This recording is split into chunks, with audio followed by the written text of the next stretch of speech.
के समस्त पदाधिकारियों, इनके समस्त रिश्तेदारों,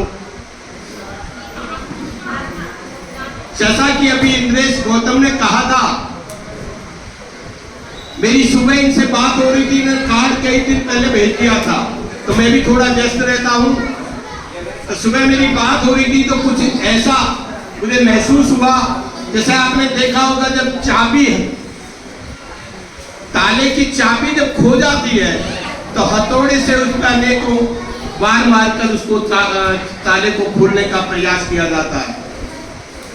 हथौड़े ने चाबी से पूछा कि हे चाबी, तेरा ये तो बताओ कि मैं बहुत चोट मार रही हूं फिर भी ताला खुल नहीं पा रहा, टूट तो जाता लेकिन खुलता नहीं है, तुम में क्या ताकत है ऐसी जो तुम अंदर जाती हो और तुरंत ताले को खोल देती हो।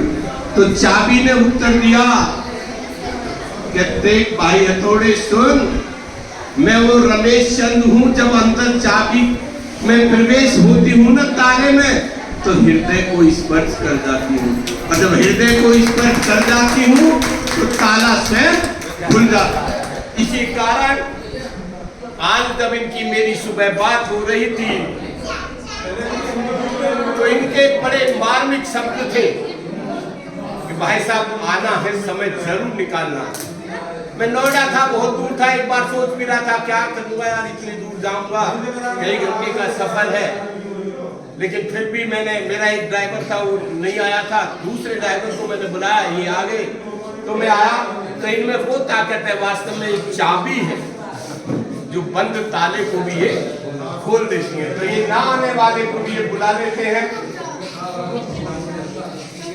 और देखो संगठन की बात बहुत हुई, आपने देखा होगा कौवा किसी का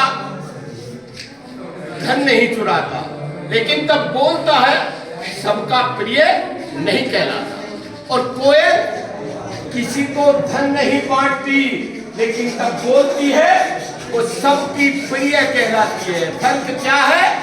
सिर्फ वाणी का।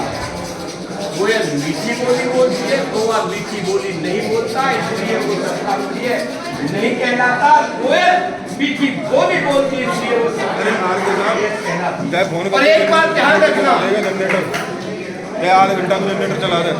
एक बात ध्यान रखना कि हमेशा सोने की परख को ही परखा जाता है, कोयले की काली तो नहीं परखा जाता। सोने की शुद्धता को ही परखा जाता है, कोयले की काली को नहीं परखा जाता। और मैं हमेशा एक बात कहता हूं कि आपने वास्तव में बड़ा संघर्ष किया, बड़े ही सरल स्वभाव के धनी है रमेश जी, कि जिंदगी जीना आसान नहीं होता, जिंदगी जीना आसान नहीं होता। और प्रिय रमेश जी, संघर्ष के बिना कोई महान नहीं होता। जिंदगी जीना आसान नहीं होता और संघर्ष के बिना कोई महान नहीं होता। और जब तक पड़े ना हथौड़े की चोट तब तक पत्थर भी भगवान नहीं होता, पत्थर भी भगवान नहीं होता। मेरा मतलब समझ रहे होंगे कि पत्थर में से भी चोट मार मार कर भगवान को निखारा जाता है। एक बार एक राजा के दरबार में 11 हीरे, 10 हीरे नकली थे, एक हीरा असली था, डाल दिए गए और एक शर्त लगाई गई कि जो असली हीरे को पकड़ के दिखाएगा उसको राजपाट का 1/3 भाग दान में ले लिया जाएगा। बड़े बड़े विद्वान लोगों ने उसमें ताकत लगाई, लेकिन कोई भानु जी पकड़ नहीं पाया। बाद में एक अंधा लाइन आता है, वो बोला महाराज मुझे अवसर दीजिए, मैं असली हीरे को पकड़ के दिखाऊंगा। महाराज बोले यार बड़े बड़े विद्वान सिसोदिया जैसे, रामनिवास जी जैसे बड़े बड़े विद्वानों ने प्रयास किया, कोई पकड़ नहीं पाया, तुम क्या पकड़ पाओगे, तुम तो खुद अंधे हो। बोले महाराज मुझे अनुमति दीजिए, मैं पकड़ के दिखाऊंगा। खैर महाराज ने उनको अनुमति दी और अंधे ने असली हीरे को पकड़ के दे दिया, असली हीरे को पकड़ के दे दिया। महाराज बोले चाहो दिया गया, लेकिन ये बताओ कि असली हीरे को तुमने पकड़ा कैसे? अंधा बोला, मदन लाल जी, जहां तुम रहते हो जरूर कुछ ना कुछ करते रहते हो। कि महाराज, वो बोला, महाराज बोले कि अच्छा ये बताओ, तुमने असली हीरे को तो पकड़ लिया, लेकिन कैसे पकड़ा? तो उसने उत्तर दिया, महाराज जो नकली हीरे होते हैं उनकी तासीर गर्म होती है, और जो असली हीरा होता है उनकी तासीर इनकी तरह शीतल होती है। इसलिए मैंने उनको पकड़ा है। और संख्या के बारे में 2-3 बात कहूं मैं। बाबा साहब ने 3 मंत्र दिए थे, शिक्षित बनो, संगठित रहो, संघर्ष करो। वो सब पर लागू है, ऐसा नहीं है किसी जाति विशेष पर। शिक्षित बनो, संगठित रहो, संघर्ष करो। शिक्षा वह शेरनी का दूध है जो जितना पिएगा उतना ही दौड़ेगा। बाबा साहब ने 32 डिग्रियां, 9 भाषाओं का ज्ञान, उनके पास तो अपार भंडार था। उनके तो ज्ञान की तुलना करना, उनकी कल्पना करना, उनके बारे में अगर हम 2 दिन भी लगे तो शायद पूरा नहीं कर पाएंगे। तो जब शिक्षा प्राप्त करने का अवसर मिले तो शिक्षित बनना, बाबा साहब की तरह अनेक डिग्रियां प्राप्त करना, संगठित रहो। अभी का मैं एक उदाहरण बता दूं, शादाबाद का है, बिल्कुल ताजा उदाहरण है। एक अंगूर बेच रहा था ठेली पर। मैंने पूछा क्या भाव है, तो कुछ अंगूर खुले हुए थे, कुछ बंधे गुच्छे में थे। वो बोला, बाबूजी ये 200 रुपए किलो है जो गुच्छे में बंधे हुए, जो खुले हुए वो 100 रुपए किलो। मन की क्यों भाई?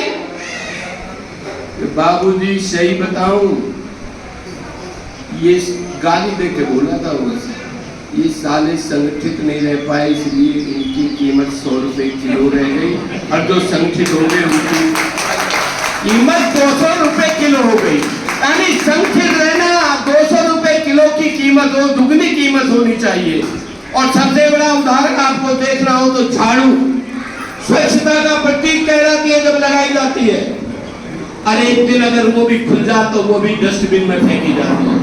यानी संगठन में बड़ी ताकत होती है। ज्यादा बड़ा हो तो मदन लाल जी, मधुमक्खियों के छत्ते को छेड़ कर देख लेना, आपको संगठन की ताकत का एहसास हो जाएगा, पता हो जाएगा कि संगठन में क्या ताकत होती है। और संघर्ष करो। संघर्ष करने का मतलब ये नहीं है आपस में वाद विवाद करो, लड़ो झगड़ो। लड़ना भी पड़े तो उत्तर प्रदेश लेखपाल संघ के पदों के लिए लड़ो, विधानसभा लोकसभा के लिए लड़ो, ग्राम पंचायत जिला पंचायत के लिए लड़ो। लड़ने का मतलब ये नहीं है कि आपस में तुम लड़ो। बहुत ज्यादा देर हो रही है और सिसोदिया जी बार बार कह रहे हैं, मैं तो बहुत कुछ आगे कह सकता हूँ, लेकिन वास्तव में मेरे छोटे भाई बहुत ही प्रिय है, बहुत दिन से मेरा संपर्क है। अब आप इससे अंदाजा लगा सकते हैं कि मैं कहाँ लगभग 225 किलोमीटर दूर से गाड़ी से प्रस्थान करके सुबह कुछ नहीं, और ईमानदारी से बता रहा हूँ, 64 साल की उम्र है, 81 में रिटायरमेंट हुआ। हाथ पैरों में थोड़ी पीड़ा थी, दर्द था, लेकिन उसके बाद भी मैंने सब चीज को ताक पर रख दिया। जब इन्हें चाबी लगाई तो ताला खुलता नजर आया, मैं तुरंत प्रस्थान कर इनके पास पहुंच गया। इसके साथ इनके शेष जीवन की उज्जवल भविष्य की कामना करता हूं। और एक बात रामजीलाल जी ने कही, वैसे मैं इस बात के लिए नोएडा में भी अभी मैं जब कोई रिटायरमेंट होता है तो मुझे संचालन करने के लिए जरूर बुलाते हैं सिसोदिया जी की तरह। तो मैं वो बात कहता हूँ, रामजीलाल जी ने एक बात कही, 1 हफ्ते में सारे भुगतान हो जाएंगे। अब हमारे विभाग का 1 हफ्ता जो है ना, 1 महीना, वो कहीं 1-2 महीने के बराबर ना हो जाए। मेरे मन से अगर पूछो तो सारे भुगतान आज इसी टेबल पे होने चाहिए थे। आज इसी टेबल पे सारे भुगतान होने चाहिए थे। जब सब चीज एडवांस है, ऑनलाइन है, सब चीजें, क्यों नहीं?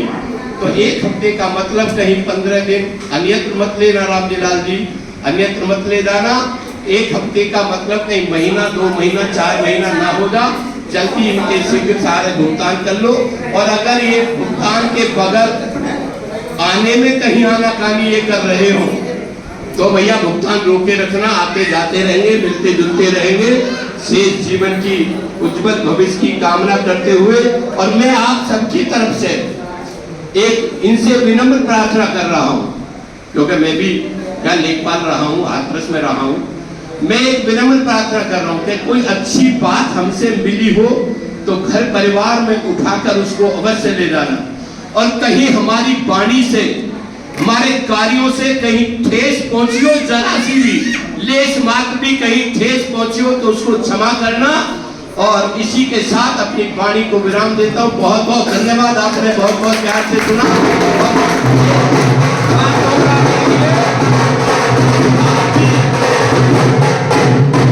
आप भी बहुत अच्छे कार्यक्रम में, क्योंकि मैं तो अपनी संख्या बढ़ाता फिर रहा हूँ, मदन पासवान जी दोनों हम तो संख्या बढ़ा रहे हैं, अपनी संख्या बढ़ा रहे हैं, अपनी संख्या बल को बढ़ा रहे हैं। देखो एक बात बताऊं रमेश जी, हम तुम बड़े सौभाग्यशाली हैं कि रिटायरमेंट का दिन देखने को मिल रहा, लेकिन अभी हमारे ऐसे कितने साथी ऐसे हैं जिनको ये दिन भी नहीं मिल पाया, हमसे पहले ही जुदा हो गए, बड़ी टेंशन की नौकरी। तो हम बड़े सौभाग्यशाली हैं का सेवानिवृत्ति के शुभ अवसर पर हम भी हैं, और हम भी और अपने में संख्या बढ़ा रहे हैं। तो कहीं हमारी तरफ से कोई गलती हो गई है तो क्षमा करना, और शेष जीवन की फिर एक बार पुनः बधाई, अपनी वाणी को विराम देता हूँ। जय संघ, जय भारत, बहुत बहुत धन्यवाद। आप इतने अच्छे कार्यक्रम में उपस्थित हुए जो आपके जीवन में भी आएगा ये समय। एक बार सब अपने लिए भी जोरदार तालियां बजा लीजिए, सबके लिए।